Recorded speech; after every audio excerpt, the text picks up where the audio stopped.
I think we're all pretty special working in this area. I think if you join social services, I think it's because you want to work with people, give something to the community to help out. Um, I think there's so many different areas that you can work in. So by trying out different roles and working in different areas, it's a good way of finding out a particular area that you're interested in. I worked in a couple of different areas and then did my NVQ, which I think was a really good starting point for study. I really enjoyed that. It gave me a taste of academic learning as well. And I think it's good to study whilst working, applying your theory and knowledge to the actual job. I then continued to do a few different courses and then eventually decided to apply for doing the degree on Ireland. At the time I started with the Open University, which was a 3-year course.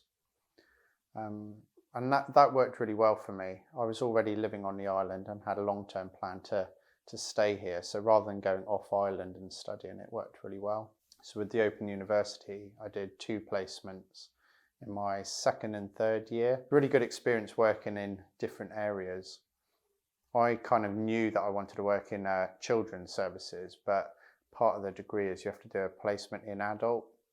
So I think it made me go and do that and get the experience. And whilst I thoroughly enjoyed it, it affirmed to me that that's what I wanted to do. As a service, what we want to do is identify people that are committed to kind of being here for at least a little while, that can invest in the service and with the families they're going to work with. I think it's so important for the families of the island to have professionals that are around for long enough to build those relationships and work with them long enough to make that positive change. I think as a service we do well at supporting staff. You are kind of looked after, there is support for you. Guernsey can be quite appealing. Like, lots of people have come over to Guernsey and worked and really loved it. They like the small community. It is generally very friendly. It is relatively safe as well, and offending is relatively low compared to other areas. So it is an area to work in. It's good.